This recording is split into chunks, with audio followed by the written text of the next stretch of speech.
আসসালামু আলাইকুম। সবুজ সবুজ লাউ রান্না দারুণ মজা। চলুন দেখে নেই এই সবুজ সবুজ লাউ রান্না কিভাবে করলাম।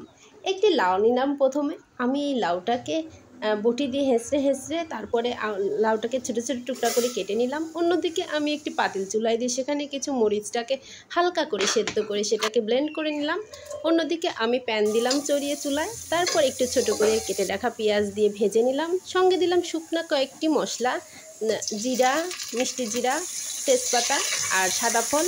সঙ্গে দিলাম একটু পানি দিয়ে আমি এখানে একটু বাটা মশলা ফ্রিজে ছিল সেটাও অ্যাড করলাম। জিরা বাটা, ধনিয়া বাটা, ধনিয়া গুঁড়া, মরিচের গুঁড়াটা দিই নাই, মরিচ বাটাটা আমি পিষে রেখেছিলাম সেটাই দিয়ে দিলাম।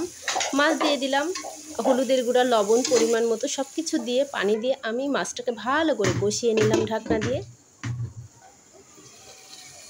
তারপর আমি মাছটাকে একে একে তুলে নিয়ে এইখানে আমি দিয়ে দিলাম সেই মশলার ভিতরেই লাউ এবং পানি। সঙ্গে ভালো করে কষিয়ে আমি মাছগুলোকে দিয়ে দিলাম। অল্প করে রান্না করবেন, বেশি করে রান্না করলে লাউয়ের কালারটা নষ্ট হয়ে যায়। দারুণভাবে রান্না হয়ে গেল আমার লাউ। এভাবে করে রান্না করলে কিন্তু দারুণ লাগে, খুবই টেস্ট হয়। নতুনেরাও রান্না করতে পারেন এভাবে লাউ রান্না করলে মাছের গন্ধ লাগে না, খুবই টেস্ট লাগে।